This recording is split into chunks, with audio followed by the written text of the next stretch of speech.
We thank you for taking the time to watch this short video to learn more about the proposed changes to the North Carolina APCO bylaws. In this recorded webinar, we will first share where we came from with our current bylaws, and then address the changes to each of the articles of our proposed new bylaws. After watching this video, if you have any questions, comments, or just any feedback, we would welcome you to share that with the Bylaws Committee. We've established a special email address, and that is bylaws@ncapco.org. So again, feel free to reach out with any questions, comments, concerns, and we'll be happy to address those. And then also, if you would like to follow along with the document through this webinar, or learn about the current bylaws or some frequently asked questions about the changes, you can also visit bylaws.ncapco.org for more information. So then, as a final reminder, the membership will be voting on the new proposed bylaws during the chapter meeting on May 3rd, 2023 in Wilmington as part of the North Carolina Public Safety Communications Conference. And we will now go straight to the bylaws webinar. All right, well, good afternoon, everyone. We thank you all for taking the time to join us for this brief webinar just to go over our proposed changes to the North Carolina APCO bylaws. For those of you who are watching us in person, feel free to submit any questions as we go into the chat, or at the end, we will also have an opportunity for anyone to share any comments or questions. My name is Grayson, for those who don't know me, and I'm the chair of the Bylaws Committee. On the committee with me today is Shante, Lipscomb, the vice chair, Chad Deese, and Samantha Dutch. And before we get going into the bylaws, I will turn it over to our chapter president, Christine Moore, to share a few remarks. Thank you, Grayson. Can everybody hear me? Yes. Yes. Okay. All right. Well, thank you very much. I will not take up much time. I did want to go ahead and thank those that served on the Bylaws Committee back in July of 2022. I asked this group to come together to try and revision our bylaws to represent what we're doing today. And they graciously accepted the mission and have taken off with it. And I look forward to their presentation today. Thank you. Thank you, Christine. So just a real fast to show you where we've come from with our bylaws. The current document in its current form was first adopted in 1988. There have been 10 revisions since then. The most recent revision was in March of 2019. And of course, as we all know, a lot has changed since then. So we took it upon ourselves really just to start over with a brand new document to make sure every piece was touched and updated as it needed to be. So like I said, the last complete overhaul was 1988, and then the last update was 2019. Some of the things in the current bylaws are references to our annual fall conference, which has now been moved to the spring. There's also some confusion. Some places it lists the chapter executive board, and other places it lists the chapter board of officers. So we've made sure to try to streamline those to make sure that the titles are correct throughout the new document. And the current bylaws also do include some outdated membership categories from APCO International. So we've made sure to update that in the process as well. So like Christine said, we did start our work back in July of 2022, and this committee has met basically every other week since then. We did provide a copy of the bylaws to the membership on April 3rd, 2023 for review. And then we are set to hold a vote on the new bylaws at the chapter meeting in Wilmington on May the 3rd.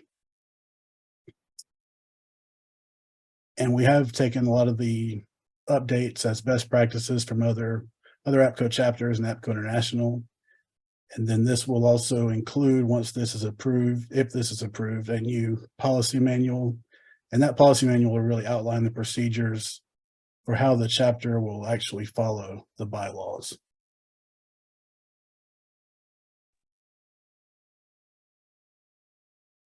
All right, good afternoon, everyone. So an overview of our articles of proposed bylaws.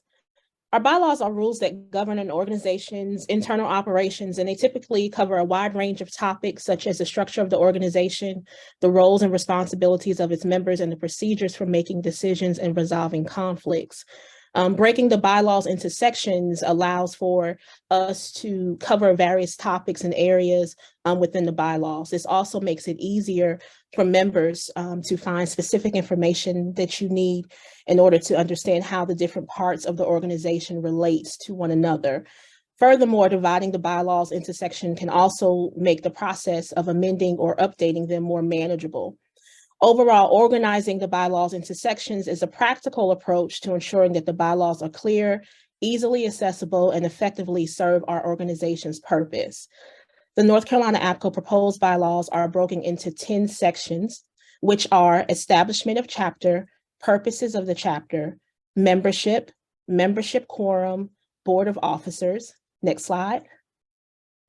Executive committee, regional ambassadors, general provision, establishment of policy manual, and lastly, amendments. Next slide.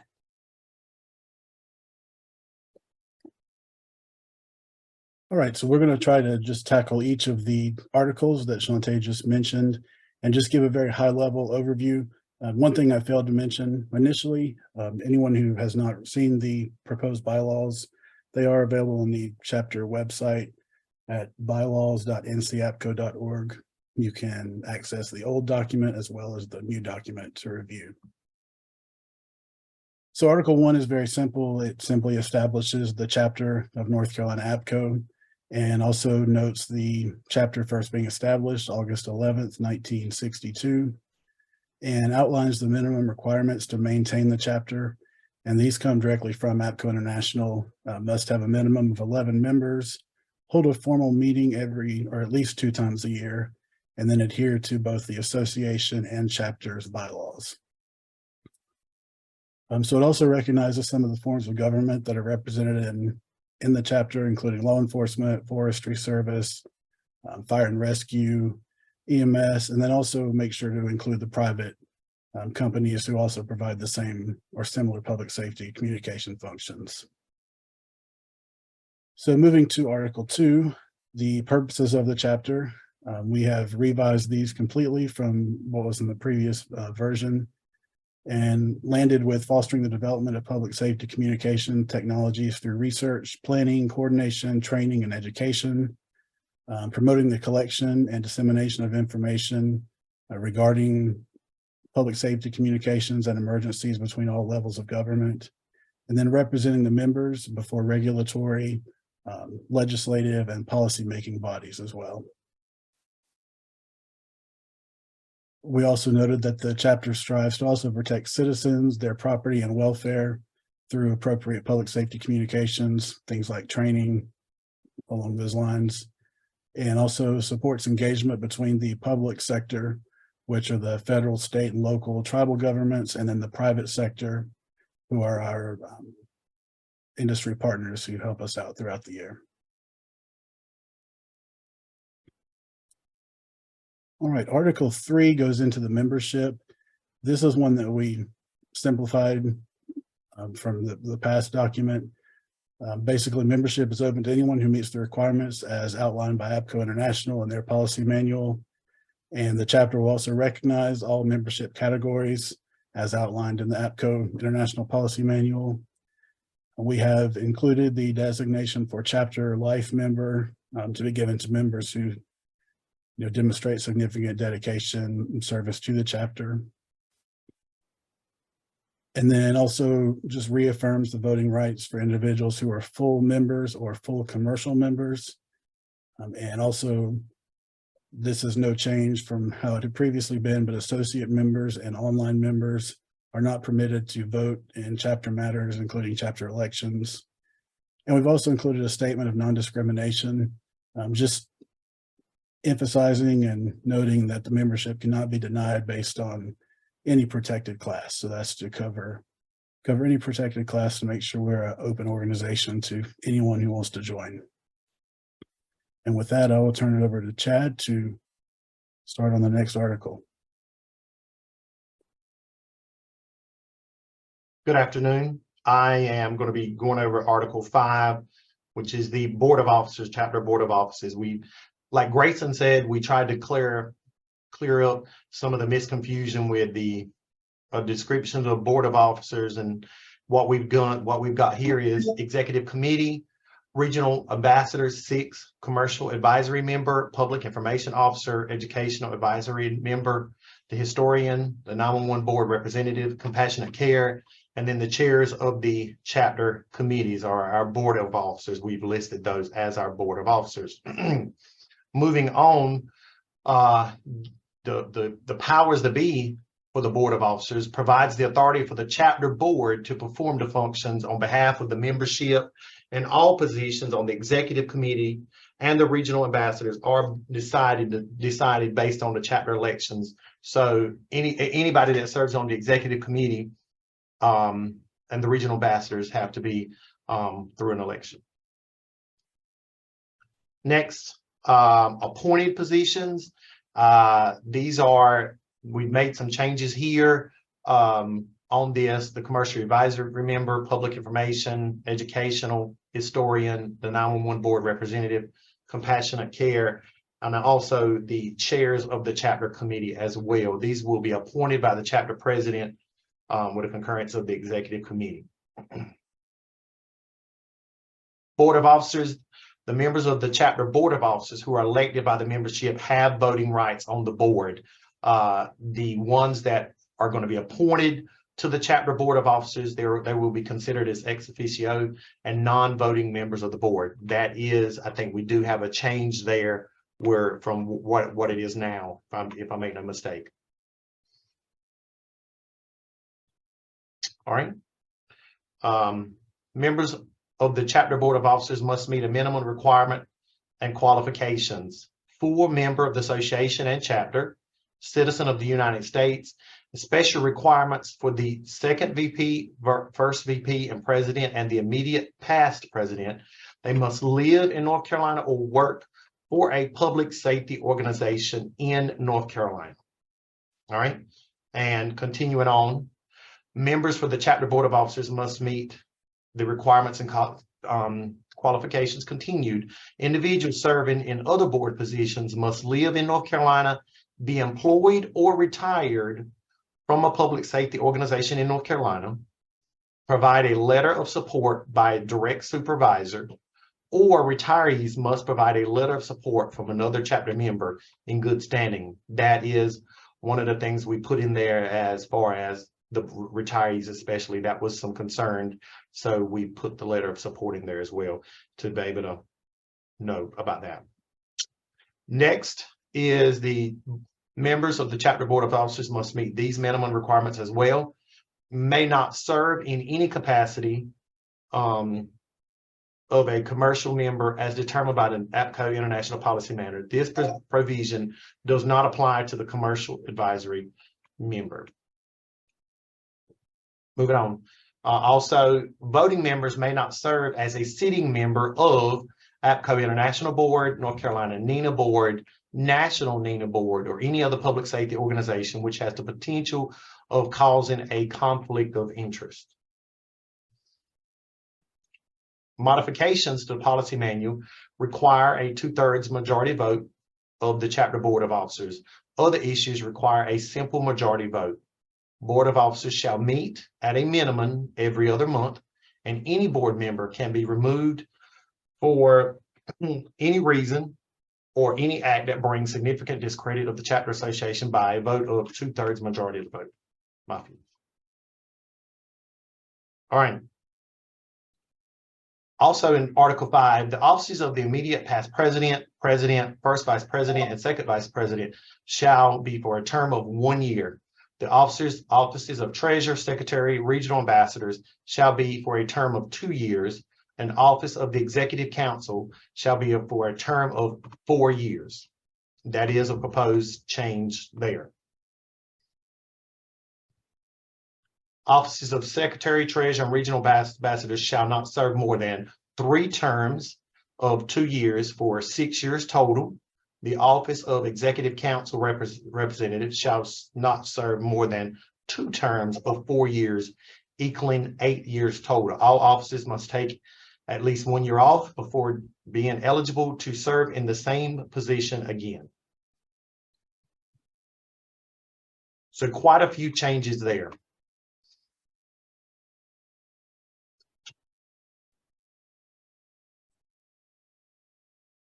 All right, Chad, thank you, Chad. He touched on the executive committee, and the bylaws committee has established what is now called an executive committee within our board of officers.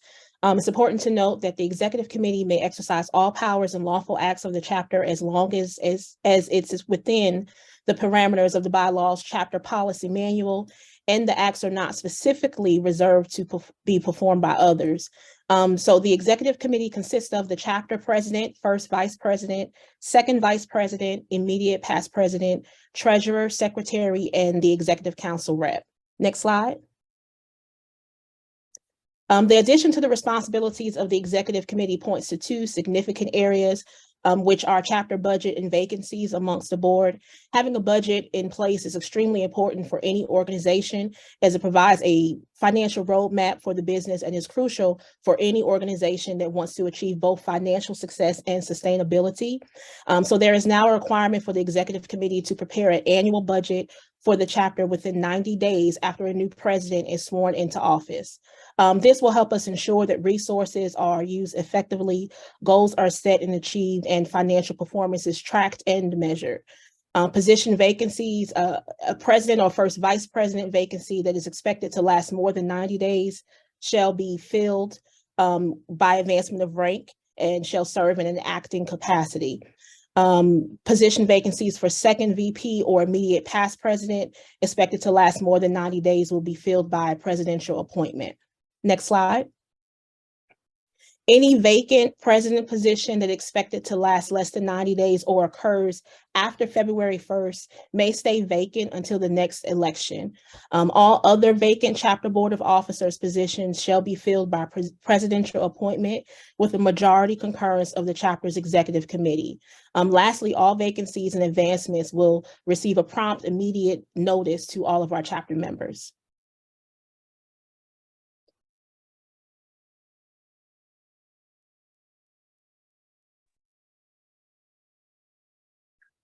Okay, so I'm Samantha Dutch, and I'll be going over the regional ambassador section or article here.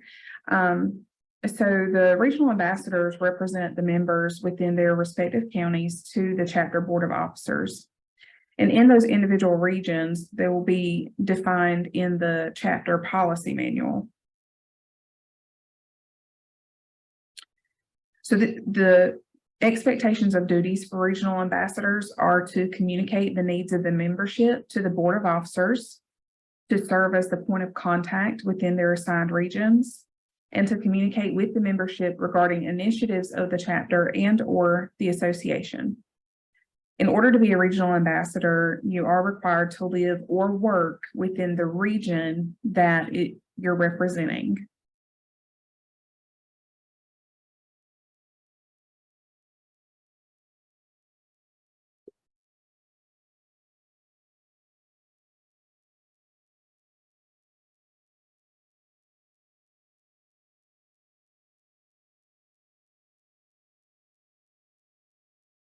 So I'm not sure if we lost Chad, but there we go.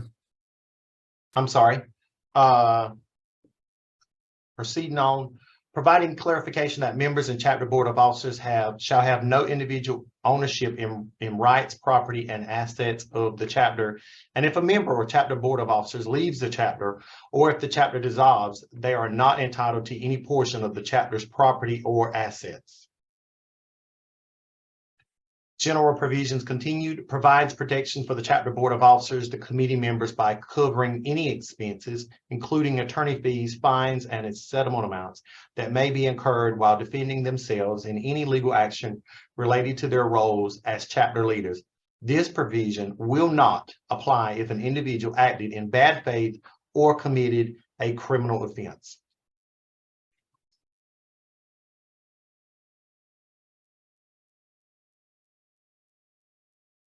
Okay, establishment of a policy manual.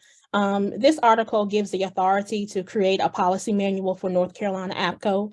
A policy manual, of course, is an important document that helps to ensure consistency, sets our expectations, and provides guidance, mitigate legal risks, and promotes communication in an organization. It is an essential tool for any organization that wants to create a productive and positive organizational environment.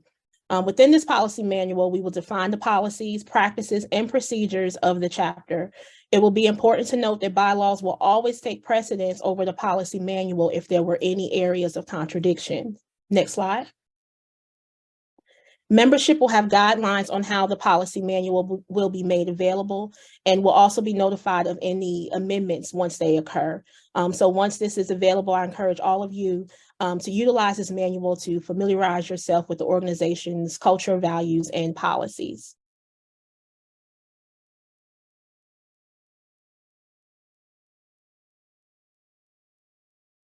So amendments to the chapter bylaws must be made by a 2/3 majority of the membership quorum present at a chapter meeting.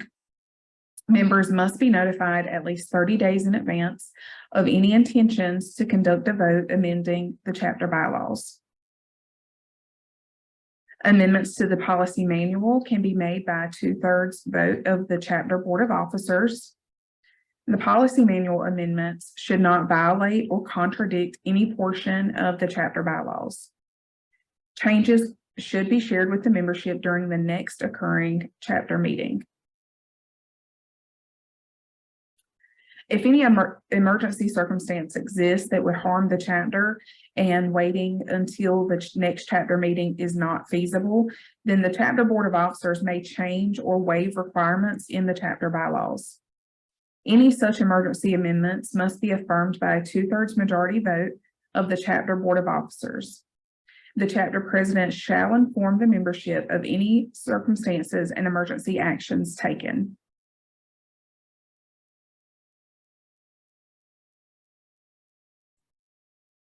So I realized earlier when going through the first few sections, I did skip over Article 4. It's likely the shortest article in the entire document. This is the definition of our membership quorum, and this just reaffirms the chapter must meet twice annually, and then defines the membership quorum as active voting eligible members present at a business meeting of the chapter, very simply. So with that, we know this is a lot of information that we've shared, and we wanted to have this webinar just as an opportunity for the membership to learn more about the changes and just ask questions and share any feedback. So at this point, we will open it to anyone who has any questions. You can send them in the chat, or you should be able to unmute yourself at this point. So we would welcome any comments.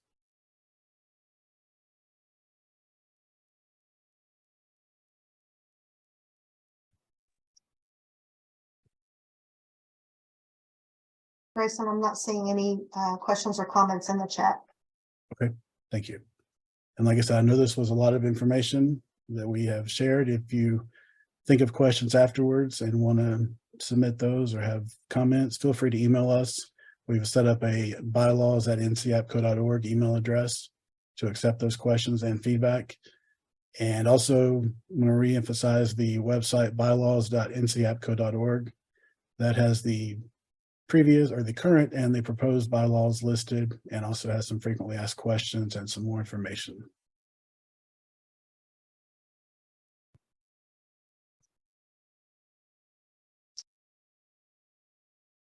So we'll give it just another few seconds. If there's any questions, any comments, you can raise your hand or you can type in the chat, or should be able to unmute yourself. James did share. Thanks for all of the hard work. So well done, you guys. Thank you, James. All right, and I'll just look to the committee. Are there any more comments? Anything else anyone wants to share? Not at this time. And Christine, anything? I think you're muted, Christine. You did, yeah. See, You'd think I'd have this down pat by now. Good Lord.